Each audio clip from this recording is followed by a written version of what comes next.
Indo British advanced pain clinic, నొప్పి మాయం, surgery దూరం. For appointments 9155515563. 1947 ఆగస్టు 15 భారతదేశానికి స్వాతంత్ర్యం వచ్చింది.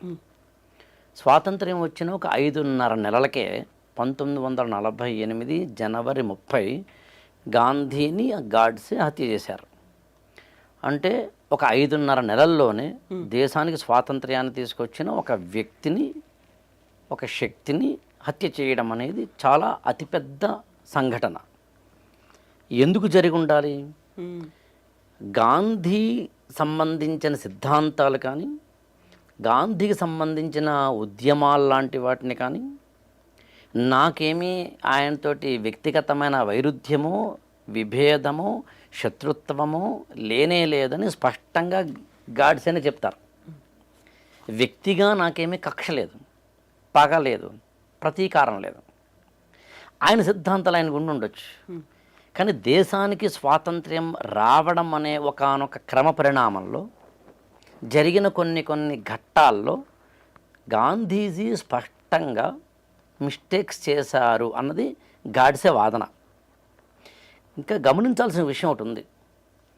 గాంధీని చంపేసిన తర్వాత గాడ్సే తను కాల్చుకోలేదు, పారిపోలేదు, అజ్ఞాతంలోకి వెళ్ళిపోలేదు. తానే స్వయంగా పోలీసులకి లొంగిపోయారు, సరెండర్ అయిపోయారు. పైగా దాదాపుగా ఒక గాంధీ మరణించినప్పటి నుంచి ఒక 21 నెలలకి నాథురాం వినాయక్ గాడ్సేకి ఉరి శిక్ష వేయడం జరుగుతుంది. అంటే ఒక 2 years అనుకోండి, కాస్త అటు ఇటుగా. ఈ 2 ఏళ్లలో అనేక వాదనల్లో గాంధీని తాను ఎందుకు చంపాను అనేదాన్ని గాడ్సే సుస్పష్టంగా చెప్పడం జరుగుతుంది. సమర్థించుకున్నారు, ఖచ్చితంగా సమర్థించుకుంటాడుగా. తప్పు చేశాను, చంపడం తప్పే. ఒక వ్యక్తిని ఇంకొక వ్యక్తి చంపడం ఎప్పుడు తప్పే. ఒక వ్యక్తికి ఇంకొక వ్యక్తికి శిక్ష వేసే అర్హత ఎవ్వరికీ లేదు. చట్టాలు, కోర్టులు, న్యాయస్థానాలు, లేకపోతే కనుక పోలీసులు మనం ఏర్పరచుకున్న ఒకానొక అది ఏమంటామంటే కాన్స్టిట్యూషనల్ వే ఆఫ్ ఎగ్జిక్యూషన్ ఉంటుంది. మనిషి ఇంకొక మనిషిని తిట్టడం కానీ, విమర్శించడం కానీ, కొట్టడం కానీ, శిక్షించడం కానీ చేసే హక్కు లేదు. ఆ మాట మనం చెప్పడం కాదు, గాడ్సేనే చెప్తాడు స్వయంగా ఇందులో. నేనేమి గాంధీని చంపడం రైట్ అంటలేదు, తప్పే, కానీ చెయ్యక తప్పని తప్పు అంటాడు.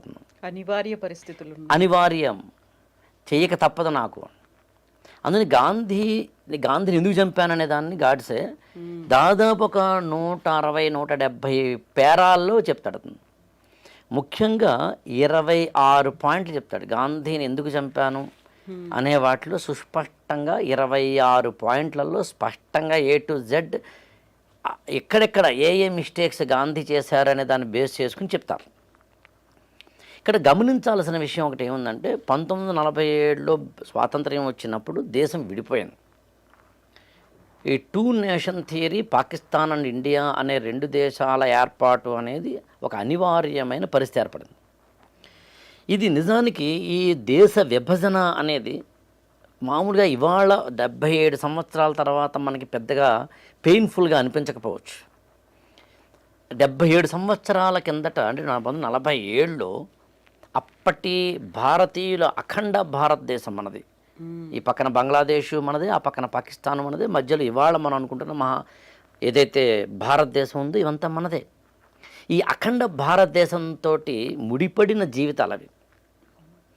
ఇప్పుడు ఒక్కసారిగా దేశం విడిపోయింది అన్నప్పుడు కాందిశీకులుగా, శరణార్థులుగా అటు పాకిస్తాన్ నుంచి ఇండియాకో, అంటే ఇవాళ ఇండియాకో, ఇండియా నుంచి పాకిస్తాన్కో, ఇక్కడ వాళ్ళు అక్కడికో, అక్కడ వాళ్ళు ఇక్కడికో వెళ్ళిపోవాల్సిన పరిస్థితి.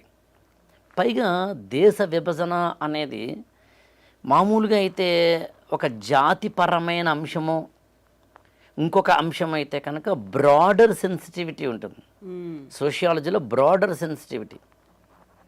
అలా కాకుండా మతము అనే ఒక కోణం మీద ఆధారపడి విడిపోయింది. అదే ప్రాతిపదికన, మత ప్రాతిపదికన విడిపోవడం వల్ల వచ్చిన ఇబ్బంది ఏముంటుందంటే చాలా సెన్సిటివిటీ ఎక్కువ ఉంటుంది. ఎప్పుడైతే సెన్సిటివిటీ ఎక్కువ ఉందో మత కల్లోలాలు జరిగినాయి, మత ఘర్షణలు జరిగినాయి. ఇక్కడ వారు అక్కడికి, అక్కడ వారు ఇక్కడికి వెళ్ళిపోవాల్సిన పరిస్థితి. అది బస్సుల్లో వెళ్ళిపోయిన వాళ్ళు ఉన్నారు, ట్రైన్స్లో వెళ్ళిపోయిన వాళ్ళు ఉన్నారు, బండ్లు కట్టుకుని వెళ్ళిపోయిన వాళ్ళు ఉన్నారు, మోసుకుంటూ వృద్ధుల్ని తీసుకెళ్ళిన వాళ్ళు ఉన్నారు. అయితే ఇడిసిపోతే నడిసి వెళతా అయ్యసారు అన్నట్టుగా మీరు వదిలేస్తే చాలు, బస్సులు వద్దు, బండ్లు వద్దు, వెళ్ళిపోతాము అన్నవాళ్ళు ఉన్నారు. 10 లక్షల మంది చనిపోయారు ఒక్క ఆ ఇన్సిడెంట్లో. కొన్ని నెలల గ్యాప్లో 2 కోట్ల మంది కనీసం డిస్ప్లేస్ అవ్వాల్సిన పరిస్థితి, అంటే నిర్వాసితులైపోయి తమ ఇళ్ళు, తమ గూడు, తమ ఆఫీసులు, తమ ఉపాధి, తమ పిల్లల చదువులు, తమ మతాలు, తమ మత గ్రంథాలు, తమ మత విశ్వాసాలు, మత స్థలాలు, ప్రార్థనా ఆలయాలు, అది మస్జిద్ కావచ్చు, అది గుడి కావచ్చు, వీటన్నిటిని విడిపోయిన ఒకనొక పరిస్థితిని 1947 ఆగస్టు 15 నుంచి మనం చూసినప్పుడు నిజంగా అయితే కళ్ళలో నీళ్ళు వస్తాయి.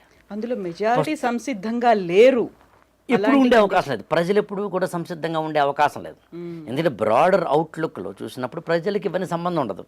అందుకే అమాయకులు, నిరక్షరాస్యులు, అక్కడ ఉన్న సామాన్య ప్రజలకి ఎప్పుడు ఇబ్బంది అవుతుంది. మీకు ఈ ఇన్సిడెంట్స్ మీద ఆధారపడి చాలా పుస్తకాలు కూడా వచ్చినాయి. మీకు ఖుష్వంత్ సింగ్ అని ఆయన ట్రైన్ టు పాకిస్తాన్ అని ఒక నోవెల్ రాశారు. అలాగే రావి పార్ అని ఒక కథల సంపుటి ఉంది, హిందీలో వచ్చింది, తర్వాత ఇంగ్లీష్లో ట్రాన్స్లేట్ అయ్యింది. గుల్జార్ అని ఆయన రాశారు. గుల్జార్ అంటే ఫేమస్ లిరిసిస్ట్. ఆ కథల సంపుటి టైటిలే రావి పార్. రావి పార్ అంటే రావి అనే నదిని దాటడం అని. మనకి బియాసు, సట్లజ్, సింధు, రావి నదులు భారత పాకిస్తాన్ల మధ్యన ఉంటాయి. 5 నదులు. సింధు నది నాగరికత పుట్టింది అక్కడే.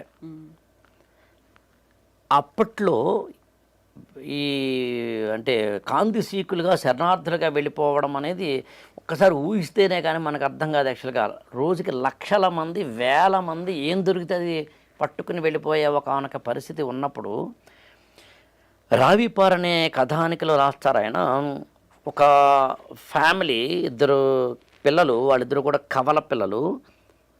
అదే last train to reach India, ఇంకా తర్వాత ట్రైన్స్ లేవు, వీ హ్యావ్ టు గో. 2 పిల్లలతోటి తల్లి తండ్రి కిక్కిరిసిపోయిన రైలు బోగీల్లో, అంటే 100 మంది పడతారు ఒక బోగి అనుకుంటే దాదాపు ఒక 300-400 మంది పట్టేంత రైలు బోగీల్లో పైన కూర్చుని, కింద కూర్చుని, బాత్రూంలో కూడా కూర్చుని పట్టుకుని ఒకళ్ళ మీద ఒకళ్ళు పడిపోయి వెళుతున్న ఒకనొక సందర్భంలో, అది కూడా దాదాపు ఒక 2 రోజులు 3 రోజుల జర్నీ అది రైలు, అంతేకాని కేవలం ఏదో ఒక అరగంటో గంటో కాదు. ఒక కపుల్, ఒక దంపతుల వాళ్ళకి 2 కవల పిల్లలు ఉంటే అందులో ఒక అబ్బాయి ఈ జర్నీలో చనిపోతాడు. ఆ అబ్బాయికి ఒక 5 ఏళ్ళు 6 ఏళ్ళు ఉండొచ్చు. చనిపోతే ఇప్పుడు ఇంకా 2 రోజులు 1.5 డేనో జర్నీ ఉంటుంది కాబట్టి చుట్టుపక్కల వాళ్ళు, అమ్మ మీ అబ్బాయి చనిపోయాడు కాబట్టి బయటనే పాడేయండి, వేరే మార్గం లేదు, లేకపోతే కంపోస్తుంది అంటే ఒప్పుకోడు తల్లి, తండ్రి కూడా ఒప్పుకోడు. ఎంత కాదనుకున్నా చూస్తూ చూస్తూ కన్న కొడుకుని అలా వదిలేసుకుని కదులుతున్న రైల్లోంచి కింద పడేయడం జరగదు. ఆమె వెక్కి వెక్కి ఏడుస్తూ రాత్రంతా ఏడుస్తూ ఒక అర్ధరాత్రి పూట ఎప్పుడు పడుకుంటుంది ఆమె తల్లి, తనకి గుర్తు తెలియనంతగా. అప్పుడు ఆ చుట్టుపక్కల ఒకళ్ళిద్దరు ఏం చేస్తారంటే ఈ తండ్రి నెమ్మదిగా లేపి, అరే మీ ఆవిడ పడుకుంది కదా, ఈ చనిపోయిన పిల్లాడిని ఎప్పుడైనా బయటపడే, పైగా రావి నది దాటుతున్నాం ఇప్పుడు మనం, నదిలో పాడేస్తే పుణ్యం కలుగుతుంది, అందుకని సద్గతే లభిస్తుంది నీ కొడుకు, పని చెయ్యి, లేకపోతే కంపు కొట్టేస్తుంది అన్నప్పుడు ఆ తండ్రి ఏం చేస్తాడంటే భార్యకి తెలియకుండాను చుట్టుపక్కల వాళ్ళు చూడకుండాను ఇద్దరు ఇచ్చిన కంపల్షన్ తోటి పిల్లవాడిని తీసుకుని ట్రైన్లోంచి రావి నదిలోకి తోసేస్తాడు. తోసేస్తే ఆ గాల్లో ఉన్నప్పుడు ఆ శిశువు లేదా ఆ 5-6 ఏళ్ల పిల్లవాడు కెవ్వుమని నరుస్తాడు. అంటే ఈ హడావిడిలో, ఈ కంగారులో, ఈ ఎమోషన్లో, ఈ ప్రెషర్లో, ఈ బాధలో, ఈ ఆవేదనలో బతికి ఉన్న శిశువునేమో బయటకి గెంటేసి చనిపోయిన శిశువుని మాత్రం ఒడిలోనే పెట్టుకున్న ఒక తండ్రి దీన గాథని రావిపార్ అనే కథ చెప్తుంది. అదొకటే కాదు, భార్యని ఇక్కడ విడిచిపెట్టి వెళ్ళిపోయిన భర్తలు, ఆస్తుల్ని విడిచిపెట్టి వెళ్ళిపోయిన అమాయకులు, ఇవాళ కూడా భారతదేశం నుంచి పాకిస్తాన్కో, పాకిస్తాన్ నుంచి భారతదేశంకో 1947లో వెళ్ళిపోయిన వాళ్ళ ఆస్తులకు ఉంటే వాటిని ఎనిమీ ప్రాపర్టీ అంటారు. ఇవాళగా ఎనిమీ ప్రాపర్టీకి సంబంధించి ఇండియాలో చట్టాలు ఉన్నాయి. అలాంటి ఒకానొక విషాదకరమైన పరిస్థితుల్ని కళ్ళారా చూసిన వ్యక్తులు, యువకులు చాలామంది ఉంటే వాళ్ళలో ఒకరు నాథూరాం వినాయక్ గాడ్సే. ఈ పరిస్థితి కారణం ఎవరు అన్నప్పుడు గ్లేరింగ్గా కనిపిస్తున్న ఉదాహరణ, వ్యక్తి, నేత ఎవరంటే మహాత్మా గాంధీ. గాంధీ సత్యాగ్రహము, అహింస, లేకపోతే ఉపవాస దీక్ష, నిరాహార దీక్ష, మౌనవ్రతము అలాంటి అత్యున్నతమైన సిద్ధాంతాలని ప్రపంచ చరిత్రలోనే ఏ నాయకుడు తీసుకురాలేదు. మీకు అమెరికన్ విప్లవమైన, ఫ్రెంచ్ రెవల్యూషన్ అయినా, even Russian and Chinese revolution ఎక్కడ చూసినా హింసాత్మకతతోటి ఉంటుంది. సత్యాగ్రహము, ధర్మాగ్రహము, అహింసో, ఉపవాస దీక్ష, మౌనవ్రతము, నిరాహార దీక్ష ఇలాంటి వాటితో ఉండవు. ఆ విషయంలో ఖచ్చితంగా గాంధీ ఇచ్చిన మార్గం చాలా గొప్పది. కానీ అదే సమయంలో గాంధీ తప్పులు చేయలేదు అనడానికి కూడా మనం ముందుకు వెళ్ళడానికి లేదు. చరిత్ర చెప్తుంది సుస్పష్టంగా. విచిత్రం ఏంటంటే గాంధీ చనిపోవడానికి ఒక 1 వీక్ ముందు, అంటే జనవరి 22, 1948న టీజీ టెండూల్కర్ అనే ఒక రచయిత గాంధీ మీద 6-7 పుస్తకాల వాల్యూమ్లు మహాత్మా అనే పేరుతోటి రిలీజ్ చేస్తారు. అంటే అప్పటికి రాస్తారు ఆయన. అది స్వయంగా గాంధీ దగ్గరికి వెళ్ళి గాంధీజీకి చూపించి స్పెల్లింగ్ మిస్టేక్లతో సహా, ఐఫన్లతో సహా, ఫుల్ స్టాపులతో సహా, కామాలతో సహా, కోలన్లు, సెమీకోలన్లతో సహా కరెక్షన్ చేయించుకుంటారు. అదొక ప్రాసెస్లో దాదాపు 1 year 2 years పాటు జరుగుతుంది. అది ఇండియన్ గవర్నమెంటే పబ్లిష్ చేసింది. సాక్షాత్తు జవహర్లాల్ నెహ్రూనే దాన్ని ఎండార్స్ చేశారు. గాంధీయే స్వయంగా క్రాస్ చెక్ చేసి బయటకు వచ్చిన పుస్తకాలు. అందులో కూడా గాంధీజీ చేసిన మిస్టేక్స్ మనకి స్పష్టంగా గ్లేరింగ్గా కనిపిస్తాయి. గాంధీజీ రాసిన సత్యంతో నా ప్రయోగాలనే ఆత్మకథలో కూడా కొంతవరకు కనిపిస్తాయి. అంటే ఏతావాత గాంధీజీ యొక్క సత్యాగ్రహము లాంటి వాటికి సంబంధించిన ప్రపంచ చరిత్రలో ఆ తర్వాత వచ్చిన Martin Luther king, Nelson Mandela లాంటి వాళ్ళకి స్ఫూర్తి ప్రదాత అయిన ఒకానొక మంచి మార్గం ఉన్నప్పటికీ ఖచ్చితంగా గాంధీజీ తప్పులు చేయలేదని మాత్రం అనడానికి లేదు. ఆ తప్పులు ఏం చేశారనే దాన్ని గాడ్సే కూడా సుస్పష్టంగా చెప్పడం జరిగింది. ఇందులో ఇంకొక విషయాన్ని స్పష్టంగా మనం అర్థం చేసుకోవాలి. అదేంటంటే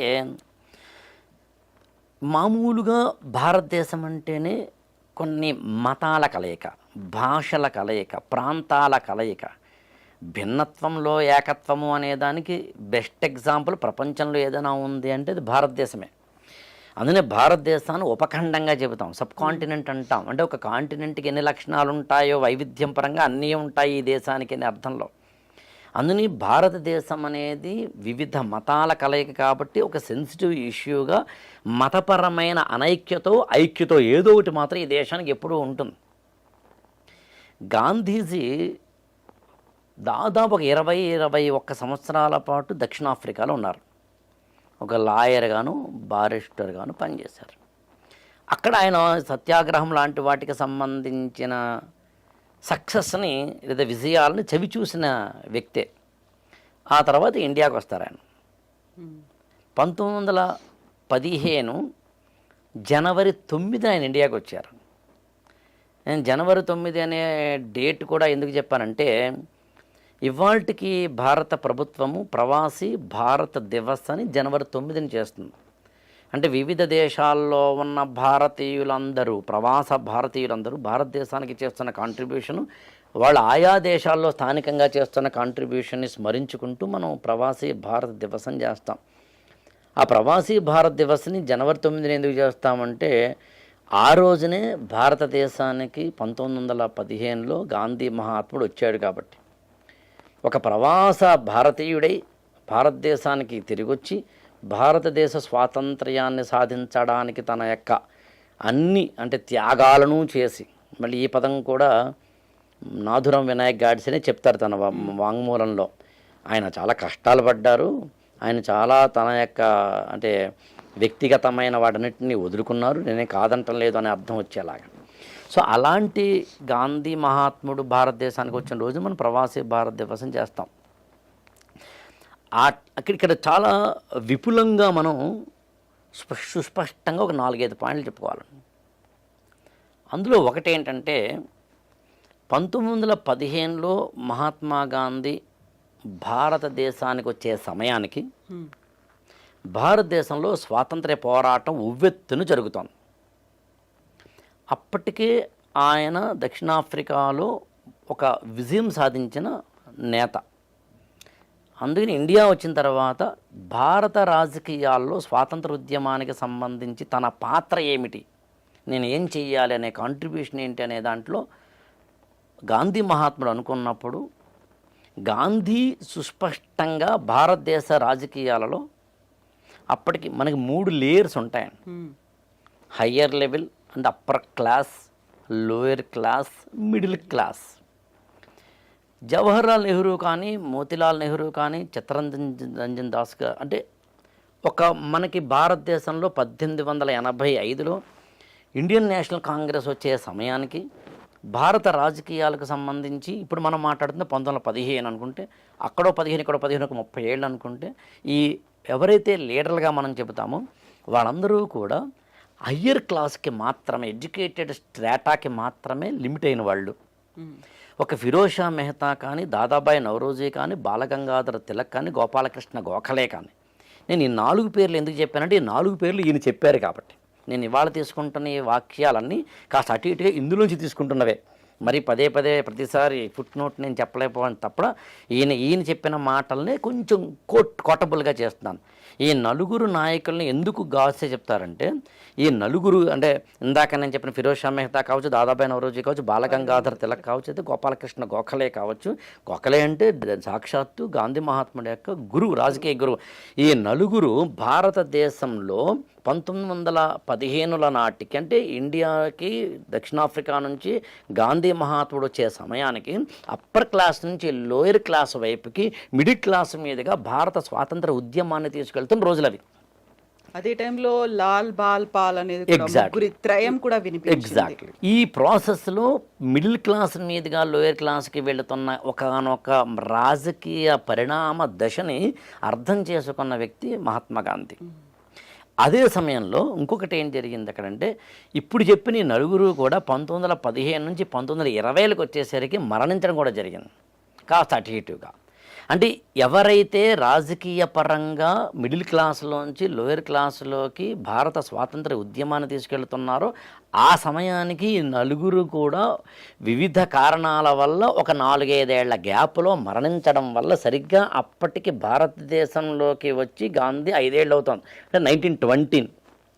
1920ని గాంధీ మహాత్ముడు ఎలా చూస్తారంటే, ఈ 4 కూడా రాజకీయ మీద, ఎవర్నిక మీద, అంటే తెర నుంచి వెనక్కి వెళ్ళారు కాబట్టి ఇప్పుడు మాస్ మూమెంట్గా తీసుకురావడానికి ఒక అవకాశం ఏర్పడింది కాబట్టి రాజకీయ శూన్యత, పొలిటికల్ వ్యాక్యూమ్ని భర్తీ చేసిన వ్యక్తిగా, అందుకనే కొల్లాయి కట్టి ఒక తుండుగుడ్డ మాత్రమే కట్టుకొని షర్ట్ కూడా వేసుకోకుండా ఏ ఆచ్ఛాదన లేకుండా ఒక చిన్న కళ్ళజోడు మాత్రమే, ఒక చిన్న కర్ర మాత్రమే పట్టుకుని అవసరమైతే పాదయాత్రలు, అవసరమైతే నిరాహార దీక్షలు లాంటి వాటితోటి ఒక వినూత్నమైన సత్యాగ్రహ దీక్షను భారతదేశానికి అందించి 1920ల నాటికి మాస్ మూమెంట్ లీడర్గా ఎదిగిన వ్యక్తి మహాత్మా గాంధీ. అప్పటికి సామాన్యుడికి ప్రతినిధిగా కూడా భావించారు ఆయన వేషాన్ని చూసిన తర్వాత. ఎగ్జాక్ట్లీ, అందులో డౌట్ లేదు.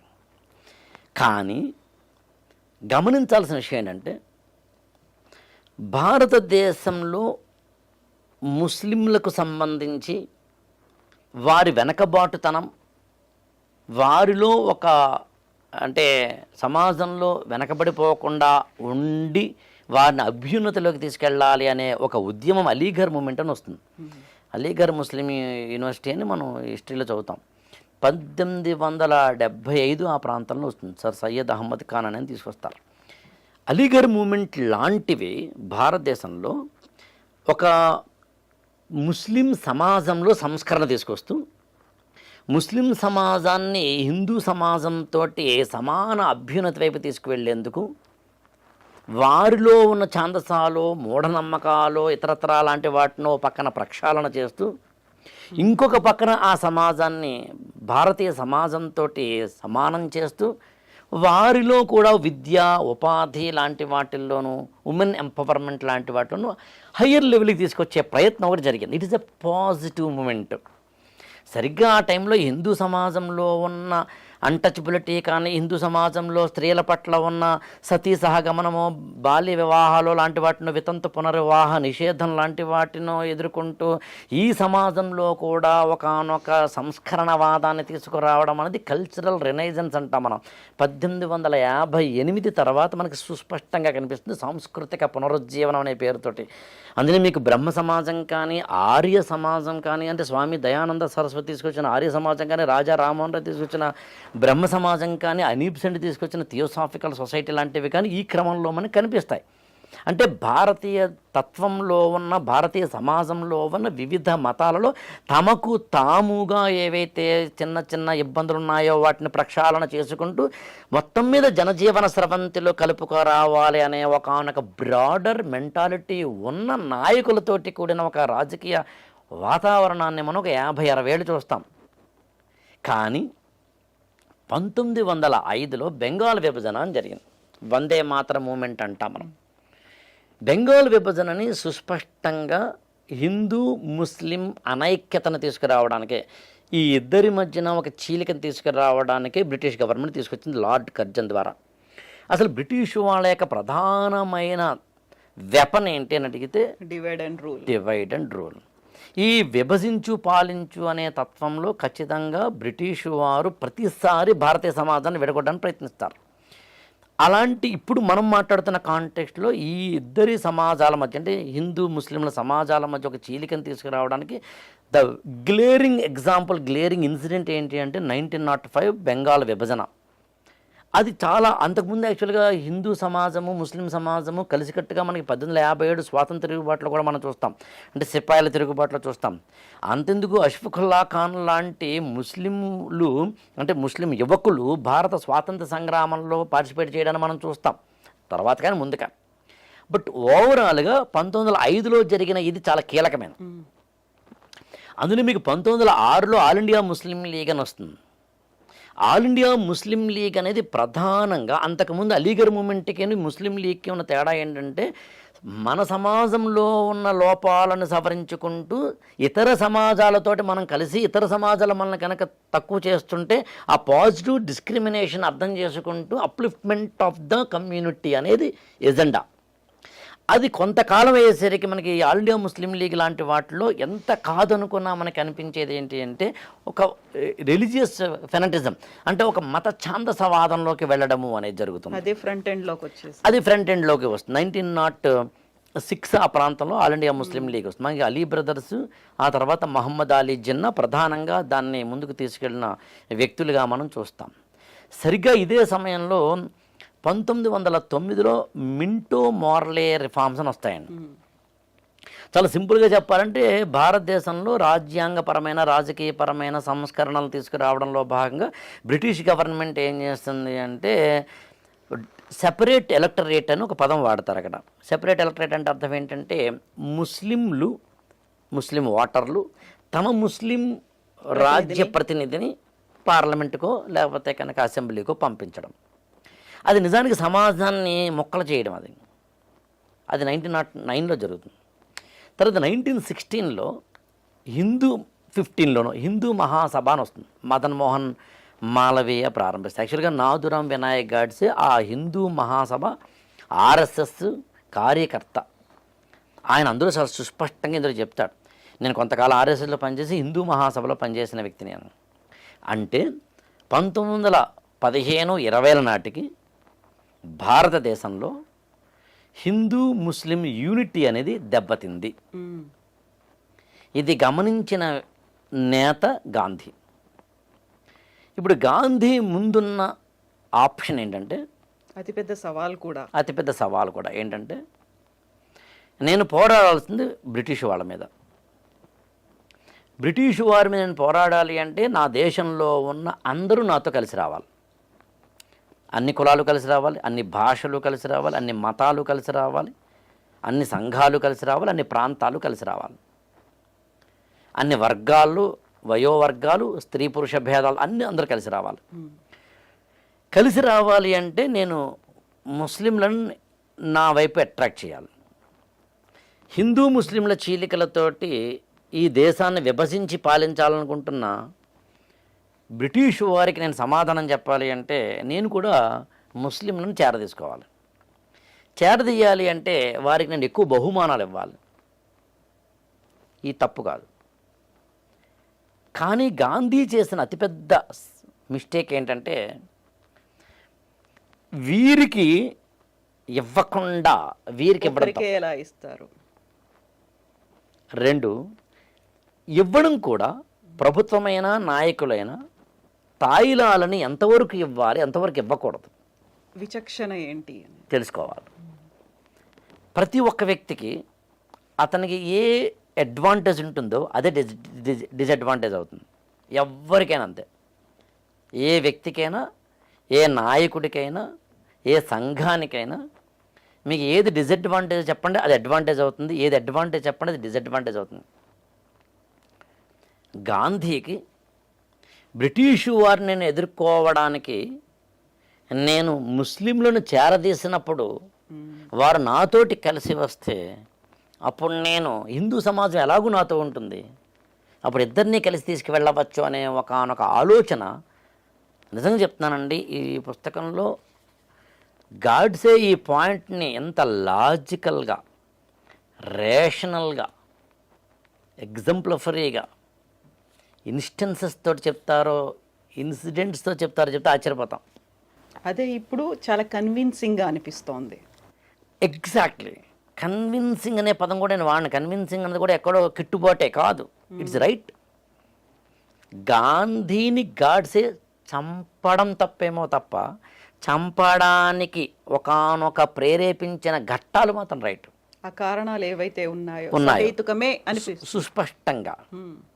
అందుకని 1920లలోంచి చూస్తే గాంధీ మహాత్ముడు ఒక విధంగా ఈ హిందూ సమాజాన్ని, ముస్లిం సమాజాన్ని సమానంగా ముందుకు తీసుకువెళ్ళాలి అనే ఒకానొక ఆలోచన కాకుండా ఎవరైతే డిప్రెస్డ్గా ఉన్నారో వారిని ముందు తీసుకురావాలనే ఒకానొక ఆలోచన చేయడం వల్ల ఒక స్టేజ్కి వచ్చేసరికి అది ఈ పక్కనేమో ముస్లిం సమాజాన్ని తాను పూర్తిగా ఆకర్షించలేకపోయారు.